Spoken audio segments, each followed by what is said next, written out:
Okay, very good. We'll do entertainment, that one entertainment piece, and then we'll go to him. Thanks.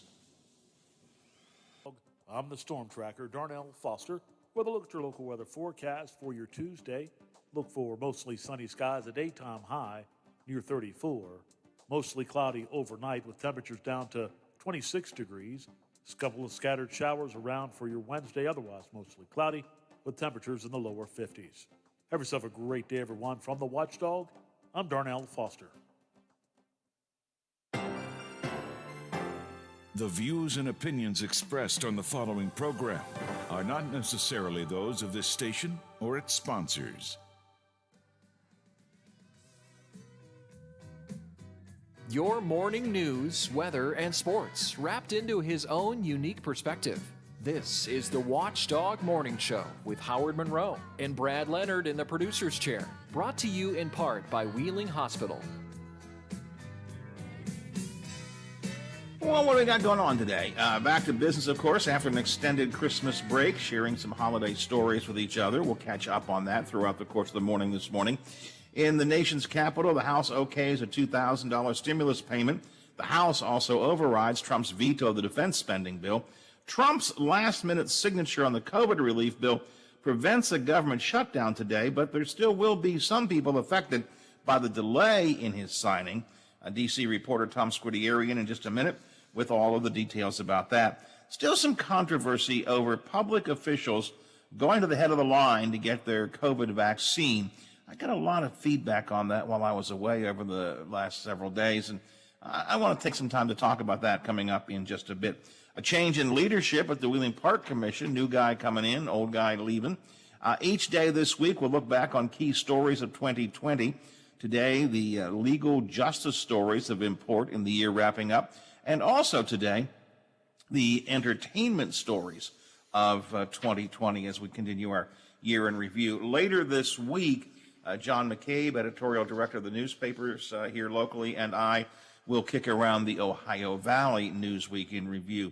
Weather, as you heard, going to be a cold day today, high 32 or so. Temperature has continued to drop this morning.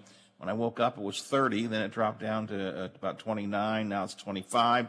And now down lost one more soldier, 24 degrees at the Wheeling, Ohio County Airport.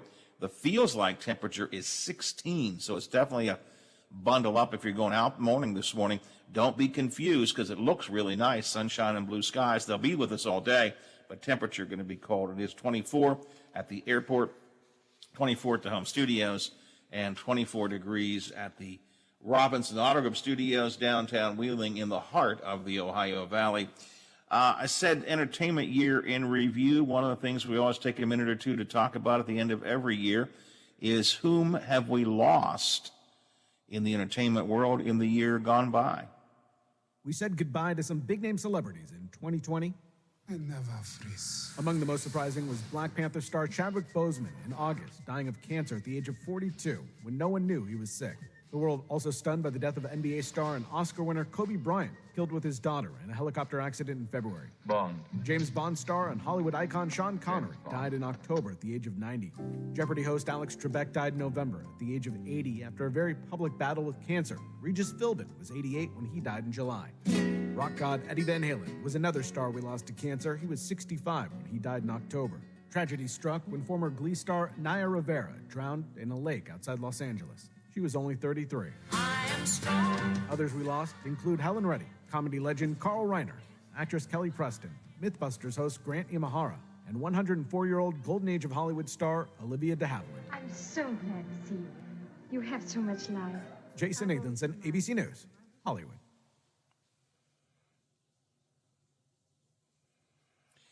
It is 8:12 here on the Watchdog Morning Show. Time to talk about what's happening in the nation's capital this morning as we check in with our daily DC Digest. Hello. Hang on. Here's some of the news from the nation's capital you'll be talking about today. This is the DC Digest on the Watchdog Morning Show with Howard Monroe. And, of course, to help us with the DC Digest every Tuesday is our old friend Tom Squitieri. Tom, good morning. Welcome to the show. Hope you had Good a morning. good holiday. Thanks, and Happy New Year. I won't be speaking with you probably until next year, so you guys have a safe end to this year. And let's get started on another. You know, we were talking earlier, Tom. I was looking at the calendar. I'm thinking December 29th, 2020. In some ways, this year seems to have sped by because we didn't do a lot of things. You know, it was the year America shut down. I haven't been to a restaurant in 8 months, and it seemed like a lot of things were lacking this year, so it kind of felt like we've moved along. On the other hand, it feels like we've been in the midst of this COVID pandemic forever, you know? Mm-hmm. Yeah, that's two contradictory points, but they're sharing the same dance. Yeah, you're absolutely correct. Yeah. Yeah, I have found that I've been off, like my personal account, like a week each. I think this is last week. In other words, I think this would have been the previous week. That's not the last week of the year.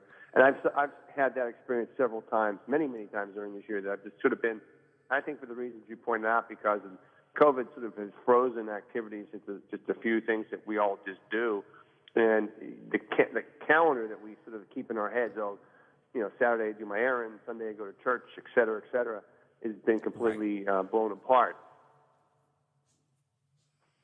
Yeah, half the time I don't know what day it is. Now my audience sometimes thinks I never do know what day it is, but I'm. But I mean, half the time I don't know what. I have to sometimes ask my wife out loud, what day is this? Is this you know, what day is this? Because every day is almost the same as the other. You know, just you're right. We don't have our normal routine. We don't do the things that we used to do on certain days, and so on. It's just been a unbelievably weird year. And unfortunately, saying goodbye to it on New Year's Eve and New Year's Day is not going to bring an end to this. We still have some COVID time, I think, to go before it's all. Yes, I think so. I think that if we're all lucky, you know, springtime may indeed be a season of renewal and rebirth. I think by then the COVID vaccines will have started to get to many of us who are lower groups, you know, not the primary groups, more widespread distribution. Any sort of glitches in delivery and distribution and implementation probably will be worked out. So I'm hoping, you know, by spring that more people will be vaccinated than not, and that things can start moving back to some new type of regularity. You know, I've long Tom, in the nation's capital. Your show. The Pentagon had always foreseen nothing really getting back to anything on a consistent, normal basis until summer or fall of 2021. And they were optimistic about the vaccine. They were one of the biggest cheerleaders for it, and I say that with all respect. So, you know, their timetable has been pretty accurate so far, and I think it's a good one to sort of look at. It's pretty much what I'm preparing for, I think, is hopefully by springtime and probably later springtime, to be honest with you, we'll be in something akin to normal. Again, I think that normal is going to be defined differently from here on out, but yes, something akin to normal beginning probably late spring in my mind. Yeah, I think that you and I are feeling the same thing on that. Yeah. But this last week, time of year normally. Yeah. Yeah, this time of year normally is a pretty quiet time in D.C., but it's been a very busy weekend and a very busy couple of weeks, actually, right? Yeah, and this last week is kind of funny. I was funny in a sense that, well, here we go. Why should this week be normal? So we have at the end of last week, we had something setting up like this, that President Trump vetoes the defense bill, which he did, and that Congress had, even before he vetoed it, anticipating it, both the House and Senate set up times to vote to override it. The House did that yesterday. The Senate has a vote to do that scheduled for today. Okay, and then this whole thing about the $2,000 relief as opposed to $600 comes in, and the House approves it yesterday. Now, think about it. It's something President Trump wants, and the House Democrats push through. Okay. Now, in the Senate, there's a question of whether they'll vote on that, and whether that will hold up the veto vote on the defense bill. So instead of this week being somewhat cut and dry, 2 votes on the defense bill, it's going to last probably all week, because remember, the new Congress comes into town next week. Okay, they're going to be here next week, so that legislation doesn't carry over until the new Congress. They have to start again. Yeah, and that's good. I didn't thought about that. Yeah, we're really just a handful of days away from a new Congress taking office. They do not wait till January 20th, as the president does. So they'll be in office sooner. The $600 payments. I think I've got this right. The $600 payments are part of the bill that has already passed.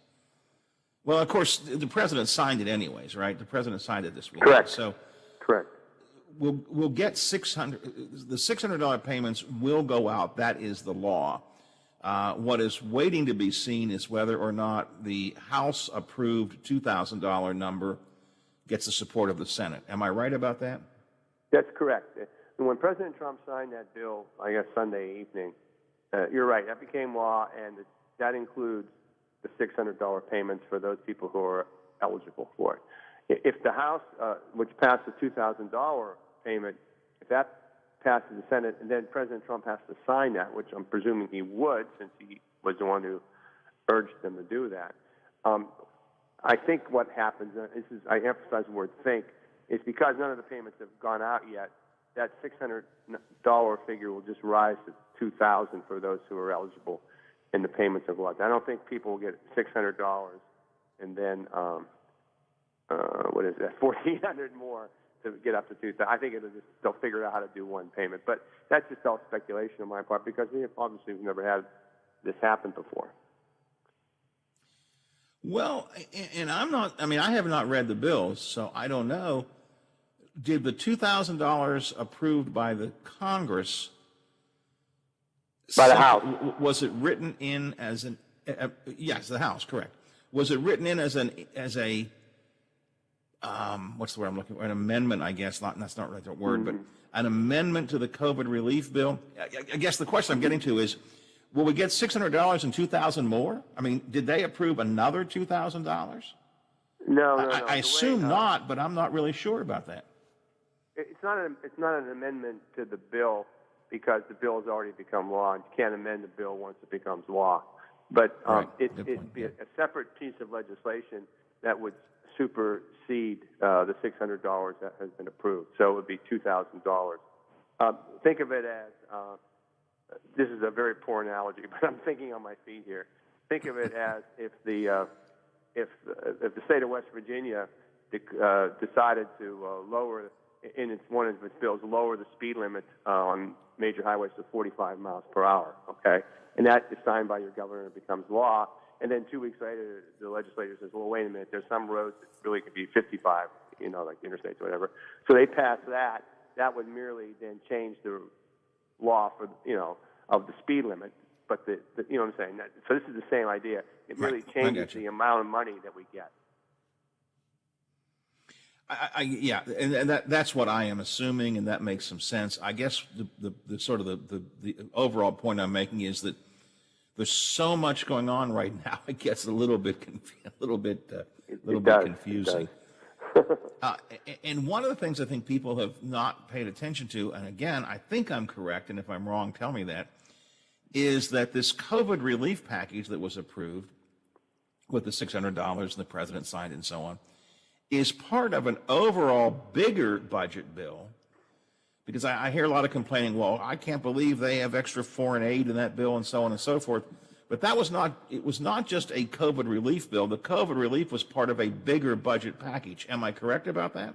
You're absolutely correct, and that's one of the great misunderstandings about what has happened.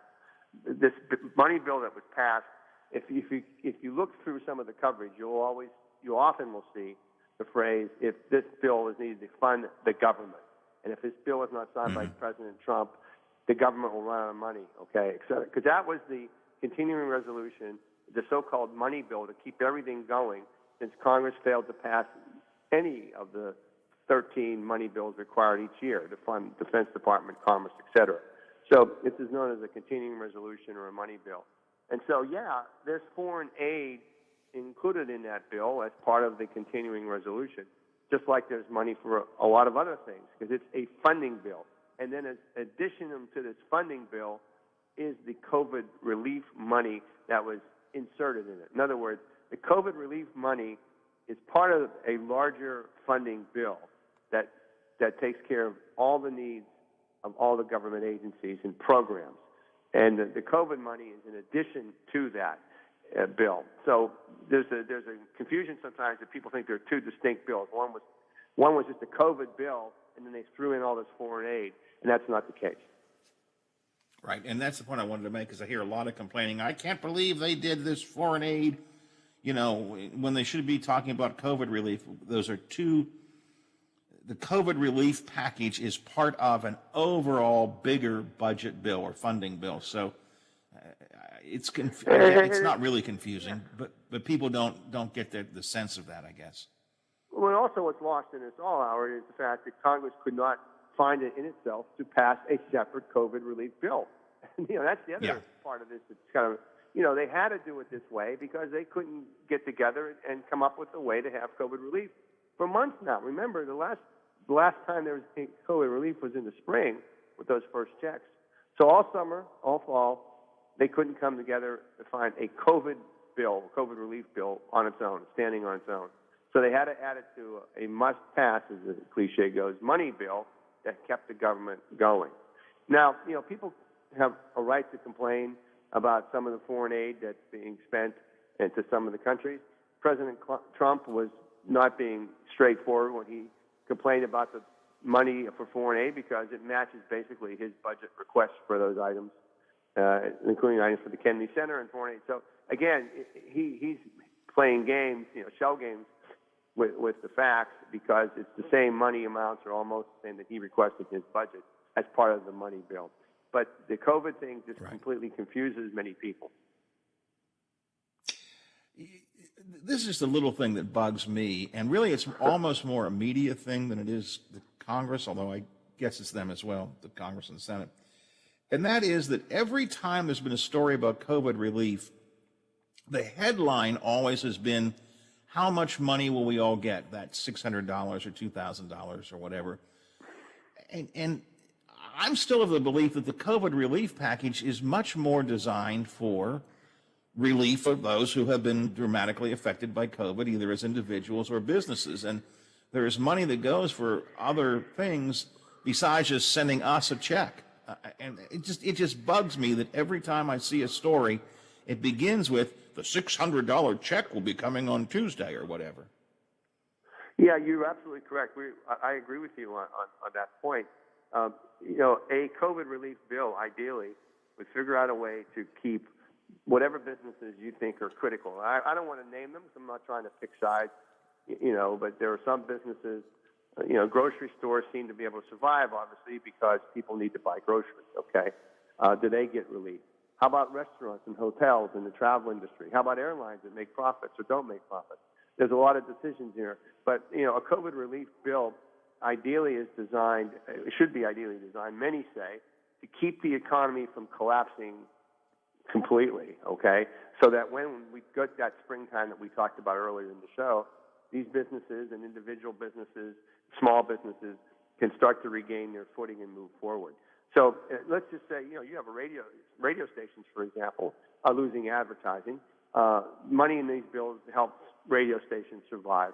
That's a business, and there's employees in that business. So, individuals benefit from businesses staying afloat.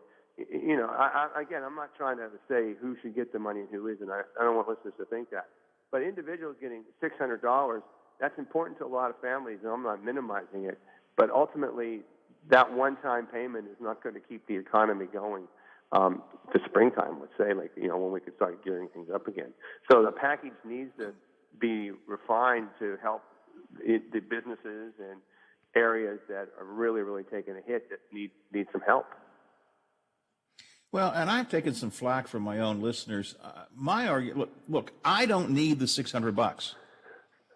All right. I mean, I will probably just make a contribution to charity or something. I'm not saying I'm by no means a wealthy man. I don't mean that. But my wife and I, we have not been impacted directly by COVID.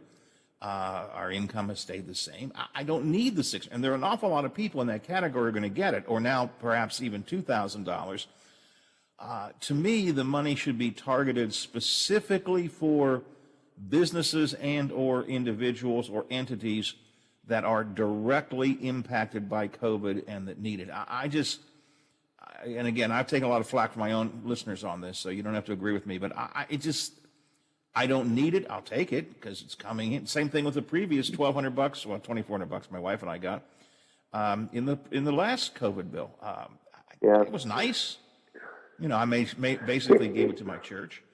But here's a counter argument to that, and part of it has to do with this being a one-time or now two-time payment. Where you look at, and every country is every country is different. That we have 300 million plus people in this country. European nations, which I'm going to now cite as examples, have significantly fewer people. But in some of those countries, they've given a payment of some amount every month. Okay, and that's when it makes it. Yeah, that's when it makes a difference for individuals. Where think of it as a Social Security payment for everybody. Let's just say $1,000 a month. Now, people will say, "Well, that's $300,000 a month." Well, yeah, I mean, if everyone got it or whatever the amount would be, it's an extraordinarily high number. Right. But this bill is billions of dollars as well, and the difference in giving people, a payment every month, it gives them some certainty for their rent and other needs for those who need it. Well, I'm talking about as opposed to a one-time payment. Now, people are going to say that's socialism, and you can't do that. But you know what? The whole bill is socialism. I mean, it's government money going to help individuals and businesses. So, and I'm not picking politics here. I'm just saying let's just be realistic about what we're talking about here. Anytime the government gives you money or helps you with some payment, that's a version of socialism. That's social security, which many individuals get, is socialism in the pure sense. I'm not looking for a political fight. I'm just talking reality here. So there's different ways to handle the situation. One of the, our country is so big, both geographically and population, it makes solutions or it makes aid programs like that more challenging because of the size of the cost than it does for some of our European nation friends who have able to do this. But nevertheless, I'm going back to my criticism is that these guys, these folks in D.C., who have, I think, have jumped to the front of the line to get vaccinated in a lot of cases, after not taking action to deal with COVID-19 for 9 months, really, until the clock was really running out on the government itself. Yeah, and that's an image issue that really bugs me. I'm really distressed at the number of. I mean, it was okay for Mike Pence to do it, kind of making a point. Well, first of all, the vice president should get a vaccine. No. Yeah, I mean, I think the president and our governor in this state, Governor Justice, got his vaccine in public. But too many elected officials / political people are getting their vaccines before the people who really need them, and the vaccine is still in very limited supply, despite it's good that it's coming out, but it's in limited supply, and it's been bugging me that the number of people who are getting it. Not everybody. I get the point of making the statement that, hey, I'm the governor, I'm the vice president, I'm whatever, look at me, I'm taking this, don't worry about it. I get that point. But do we need every member of Congress to be vaccinated before the first responders do? Do we need, quite frankly, locally, the school superintendent to be vaccinated before others are? It's a little bit bothersome to me. Look, when you talk about Vice President Pence, President Trump, General Milley, the acting Secretary of Defense, these officials, they lead these organizations. And in case of, obviously, Vice President Pence, Speaker Pelosi, Secretary of State Pompeo, et cetera, those folks are in the chain of command should something happen to President Trump. That's right. Good for both a political sense of a stability of our democracy, as well as you said, from good public relation optics, that it's okay to do it. So I don't think that's not what people are talking about. We're talking about what you and I are referring to as people who have really opposed kind of COVID aid and been barriers to these discussions that I've lamented, lack of discussions that I've lamented about, now sort of rushing to the front of the line to get the shot. And closing their eyes when they get it as well. Come on, guys, it's not that, it's a shot. It's not that big a deal. Tom, one real last question, because it's right Yeah. down your bailiwick, which is the Pentagon. I have to assume that the people you talk to at the Pentagon are pleased that it looks like the defense authorization bill the veto will be overridden, right? Very pleased, very pleased. They're very happy about that. This has been a time of uncertainty with them because of the purge of top defense officials. They want to get that money in. That's for pay raises for the military folks as well as other things. And so, again, we have this glitch that I talked about at the beginning of the show, but I think by the end of the week, the Senate will have a vote and will override it. And just so listeners are clear, this is the first time it happened for President Trump to have a veto overridden, and that's it. He doesn't get another shot at it. That's the way the Constitution works. He vetoed it. Congress overrides the veto. It becomes law. Howard, one quick thing I wanted to mention to you before. I know we're running out of time, but there's a hotel in D.C., I won't mention the name, where Trump supporters, the so-called Proud Boys and others, have always gathered and caused a lot of ruckus after their last demonstrations here in D.C. Another big one is set for January 6th, as you know. The hotel just put out a statement that they're closing during that period of time to all guests. They don't want to be part of any kind of what they fear is going to be a disruptive atmosphere. It was very interesting, a very surprise announcement this morning by the hotel that they have long-term residents there who, of course, will be able to stay in the hotel. But it was just kind of a statement saying that people are concerned about the trouble it's going to be here. I guess next Wednesday is the 6th. Yeah, next week. Yeah, that is very interesting. Yeah, I got an invitation. You wonder about people. I mean, look, Joe Biden is going to be the president. There will be some drama on the 6th, but Biden's going to be the president. But I got an invitation to a local group that's taking a bus to Trump's inaugural on January 20th. And I can't help but think that people are going to contribute. What's that? Where's the bus going? Yeah, that's a great point. Where's it? Maybe we'll find out his plans. Where are you taking us to? But I just have to. I don't know whether I want to chuckle or cry that there are people out there who are going to, sign up for this and are going to, get on the bus. I suppose. I don't know. It just seems so strange. I'm really imposing on your time, Howard. I'm really imposing your time, but I want to commend all listeners and you, if they have time, to look up in Google the time when Walter Mondale was the Vice President of the United States, and he was presiding over the ceremony of reading the electoral votes from the 1980 election, which, of course, he and Jimmy Carter lost to Ronald Reagan and George Bush. And he goes through the formality of reading, there's so many electoral votes, and in this case, for President Ronald Reagan received so many, and Jimmy Carter of Georgia received so many, and therefore Ronald Reagan is the new, be elected. And just same thing with the vice president. He said, in this case, the majority vote of George Bush of Texas received whatever, 300 and some votes. And he starts smiling, and Walter F. Mondale from the state of Minnesota received 89 votes. And the House and Senate, joint session, they all stood up and roared their approval and applauded and cheered and whooped it up in a gracious manner that was just in 1980. And Tip O'Neill was the Speaker of the House, so of course he's sitting up there with Mondale. He stands up and he says, "There's a landslide," and it was just, it was a brutal defeat for Carter and Mondale. Yet, he did that graciously, and Republicans and Democrats stood up and honored him because they recognized what this is the spirit of democracy. And I just look at that. That's right. And it was a nod to the reality of democracy. We transition our government every 4 years. Sometimes we win, sometimes we lose. Democracy says we continue along. And up until this year, just about everybody has acknowledged that, and nobody is, no vice president who has won or lost has tried to use his or her vice presidential power as the president of the Senate to make any changes. And I don't think Pence will either, but there's all this talk about, will Pence somehow, do something to change it?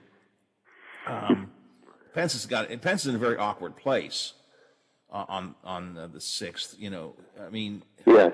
The right thing would be to something like Mondale. The right thing would be to acknowledge the reality and make some comment, either humorous or serious, about the transition of power, and this is what America's about. But he can't do that because he's still got Donald Trump to live with for the next 14 days after that, I guess. Yeah, Richard Nixon in 1960, he was the vice president of the United States, and of course he lost election to John Kennedy, and he was in a similar situation, except then he was announcing the presidential vote, of course, that he lost, and he noted from the podium it's the first time in U.S. history that, or modern U.S. history, that the sitting vice president who lost the election has to announce the results. And it was very, but again, Nixon, so people make this nod to democracy. I'm sorry I took care of your generous time here. Thanks for having me on your show, and have a great New Year, and I'll talk to you next week. We'll talk to you in 2021. Yes, sir. Thank you. Bye-bye. Right. Thanks, Tom. Tom Squitieri from the nation's capital checks in every Tuesday with us. Review of the national stories. Again, normally it's a pretty quiet week in the nation's capital. Everybody's generally home, and the Congress is out of session, and everybody's waiting for a new Congress. Again, as Tom pointed out, new Congress begins on the 1st. I mean, that's when they take office. But this has been a very, very busy weekend. Well, we've got, we've got a Mountaineer report to get to. Tony Caridi is going to come by with that. I want to do the next segment of our Legal and Justice Year in Review coming up. And how did Americans celebrate the holiday season during the last pandemic back in 1918? I've got that coming up. You're welcome to text me at 304-214-1600 if you'd like to do that. A lot of territory yet to cover, a lot of conversation yet to go. We are the Watchdog Morning Show. The WTRF Channel 7 News Update is brought to you by Thomas Auto Centers, Mall Road, St. Clairsville. Get the best deal at Thomas Auto Centers. Now it's time. I'm back in a minute, Biffy.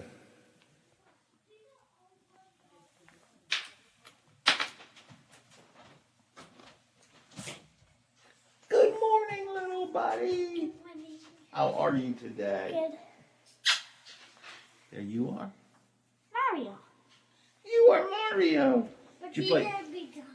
Oh, boy. One of the individuals was a resident of a long-term care center. The other victim was hospitalized at the time of their passing. This marks the county's 38th and 39th COVID-related death overall. Health officials also confirmed 24 new cases. In Ohio County, hundreds of residents and staff at the Good Shepherd Nursing Home in Wheeling have been vaccinated, something they call a welcome ray of hope. Administrators say it's important for restoring some normalcy at the nursing home. Everyone who was vaccinated will receive a second dose in 28 days. However, since the vaccine isn't truly effective until the second dose, the nursing home cannot welcome visitors just yet. Good Shepherd and Welty Home residents and staff received the Moderna vaccine. 3 people were also arrested after a breaking and entering attempt in Brooke County Sunday evening. Deputies were dispatched to Starlight Drive and around 1 a.m. The resident said a basement window was broken and the front door was kicked in. That resident fired a shot and hit one individual in the ankle area.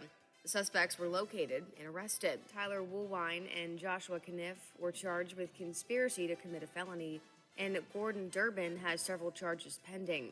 A mugshot for Kniff has not been released at this time. All 3 currently sit in the Northern Regional Jail. That was Look at Your Headlines. Have a terrific Tuesday, everyone. Matinee basketball inside the Coliseum as West Virginia tries to get back onto the winning track. Hi, everybody. I'm Tony Caridi. On today's Mountaineer Report, brought to us by Kroger, the official grocer of WVU Athletics. Did you know that 1 in 8 Americans struggle with hunger? Yet more than 40% of the food we produce is thrown out. At Kroger, we know we can do something about this. We're donating more food to local food banks through our partnership with Feeding America. And we're working with World Wildlife Fund to end food waste. But we can't do it alone. And we hope you'll join us in creating a world with zero hunger and zero waste. Visit thekrogerco.com to learn how you can help.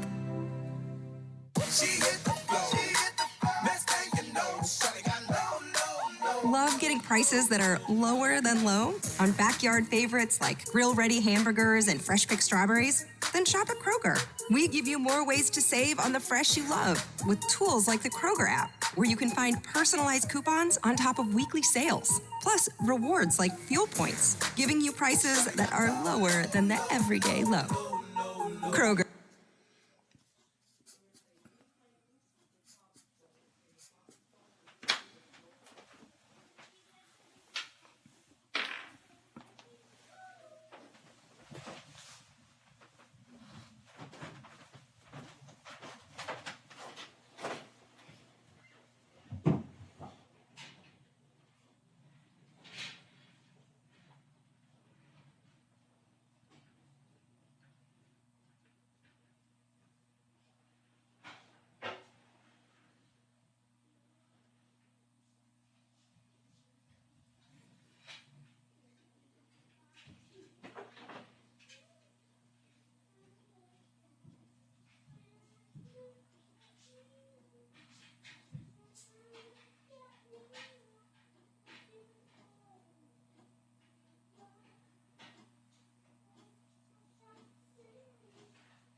Supreme Court. Okay, that's good.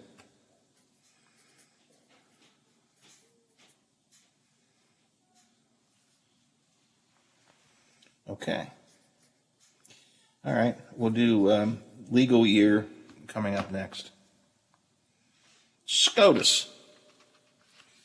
Not to be confused with scrotum.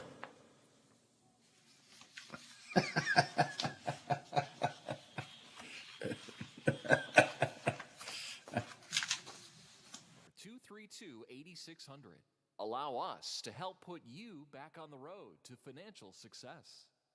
For all of your IT needs, visit OmniPerforms.com. Omni Strategic Technologies, the only IT company that the Watchdog trusts. Hello, everyone. From the Watchdog, I'm the Storm Tracker, Darnell Foster. With a look at your local weather forecast for your Tuesday. Look for mostly sunny skies, a daytime high near 34. Mostly cloudy overnight with temperatures down to 26 degrees. A couple of scattered showers around for your Wednesday, otherwise mostly cloudy with temperatures in the lower 50s.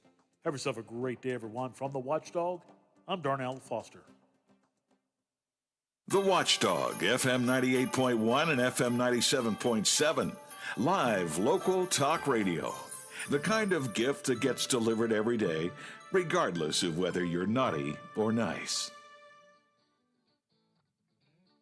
The Valley's most interesting conversations continue now on the Watchdog Morning Show with Howard Monroe, brought to you in part by Wheeling Hospital. I don't know. Maybe the most interesting conversations happen off the air.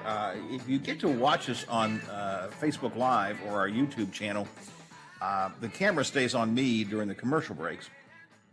And during the last break, you would have had a chance to see Teddy, my grandson Teddy, come visit me.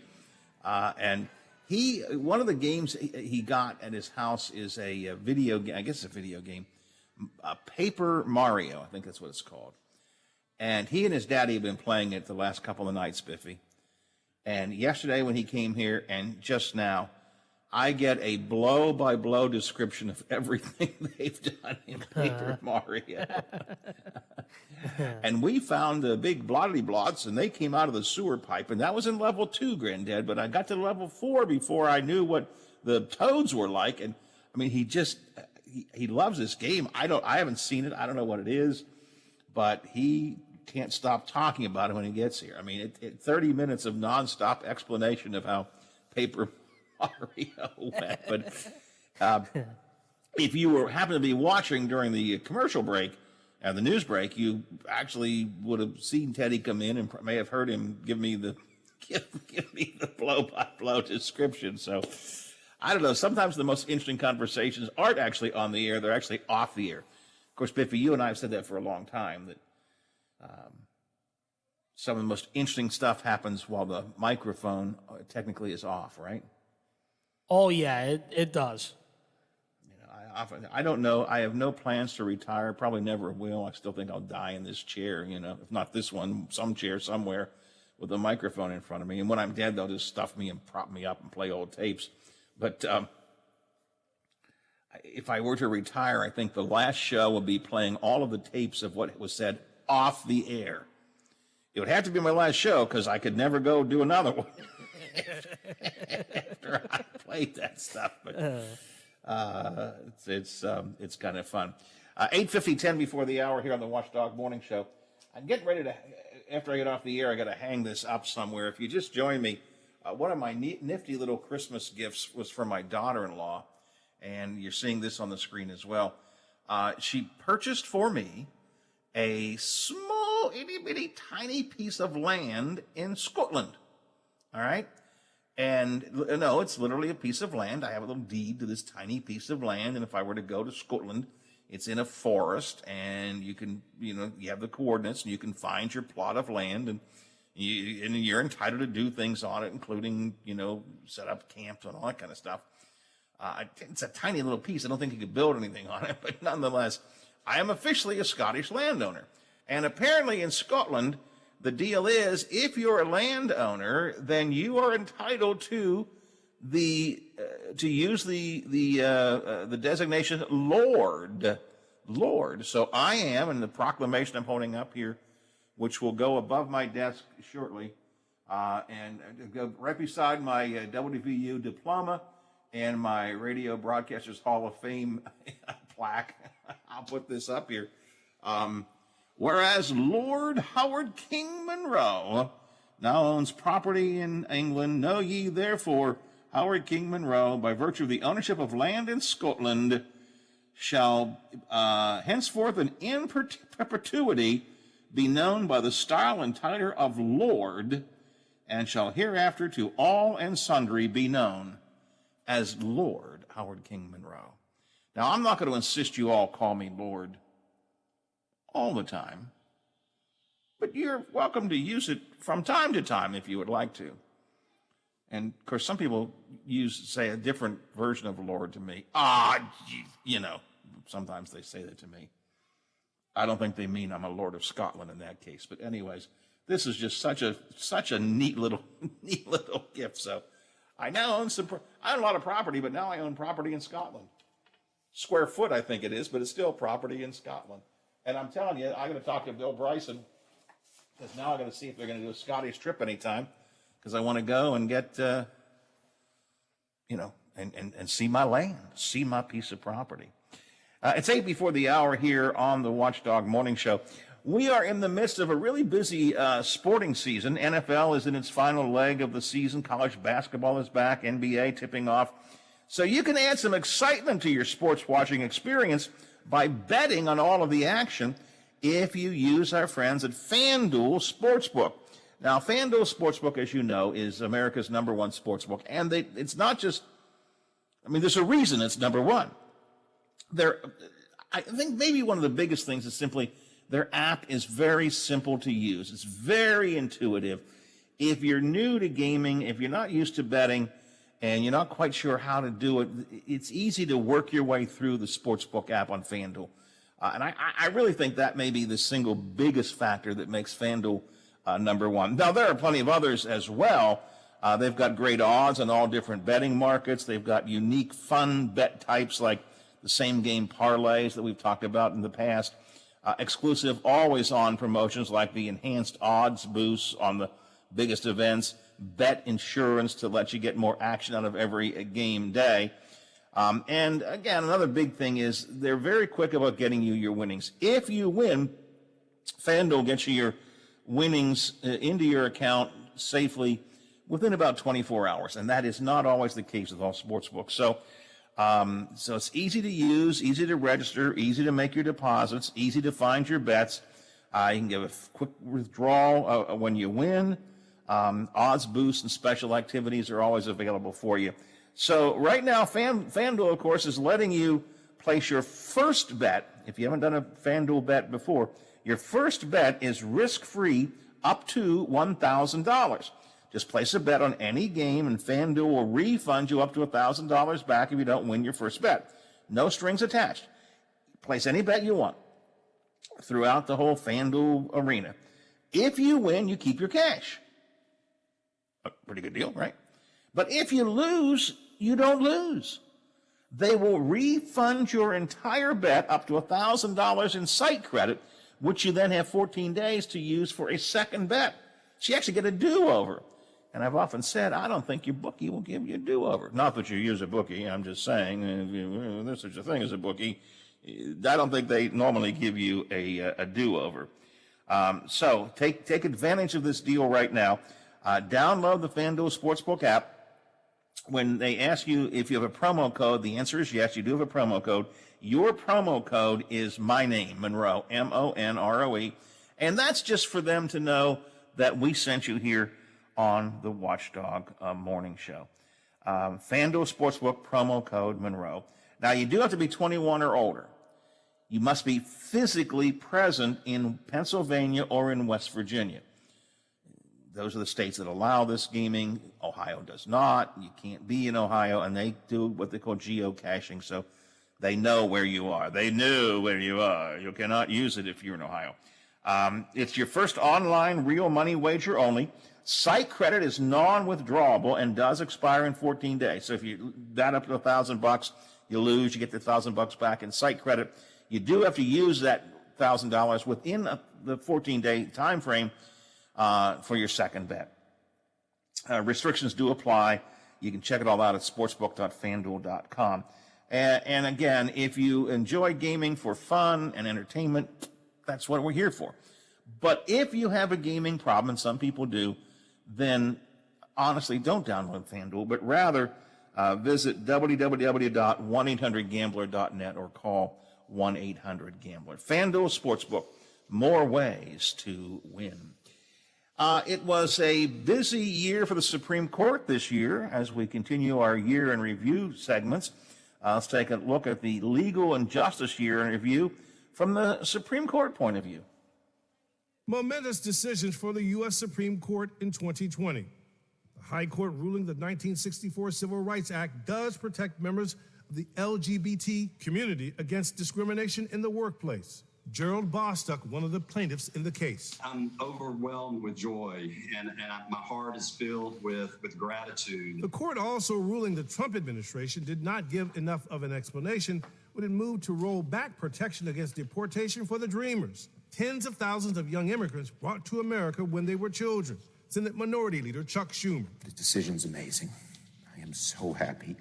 These kids, their families. And when it came to the president's taxes, and whether prosecutors in New York could subpoena them? The Supreme Court, including the president's appointees, have declared that he is not above the law. Speaker of the House Nancy Pelosi, after the High Court cleared the way for the Manhattan DA to demand them. I'm ABC News Chief Justice Correspondent Pierre Thomas. We'll have more legal and justice year in review reports coming up in the next hour of the show. Plus, we're following the entertainment year in review. We'll have some of that coming up next hour as well. Also, a big announcement here at the Watchdog. You may have caught it on our Facebook page, and if you did not, I will share it with you coming up next hour. We've got a big announcement coming. It's been made, and I want to make sure that you know about it. We'll talk about that coming up in the next hour of the show as well. You're welcome to join me on the text line, as always, at 304-214-1600, 304-214-1600. The CityNet hotline is available from time to time. When we do have time, you can use it at 304-232-8255. And I still want to get to the story about how Americans celebrated the holiday season during the 1918 pandemic. Some interesting things occurred that year that are kind of intriguing in light of where we are today. All of this is coming up on this Tuesday edition of the Watchdog Morning Show as we count down to New Year's Eve and New Year's Day and prepare to say, see ya, to 2020. It won't actually all be over come New Year's Day, but at least figuratively we can cross that threshold, hopefully, into a new and better year. Right now, let's check in with ABC. They cover the world for us here on the Watchdog Morning Show.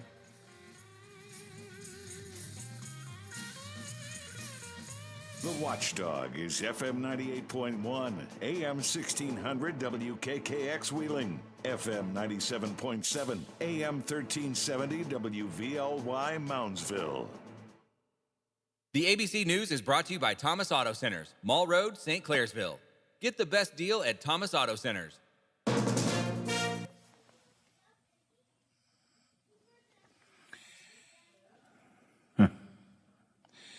Biff, I'll do this pandemic 1918 story, then I'll do the entertainment year in review, and then I'm going to do the coronavirus update, just unless something else happens, but that's my game plan at least. All right, thank you. I'm going to go talk to Teddy for a few minutes. I'll be back. All right.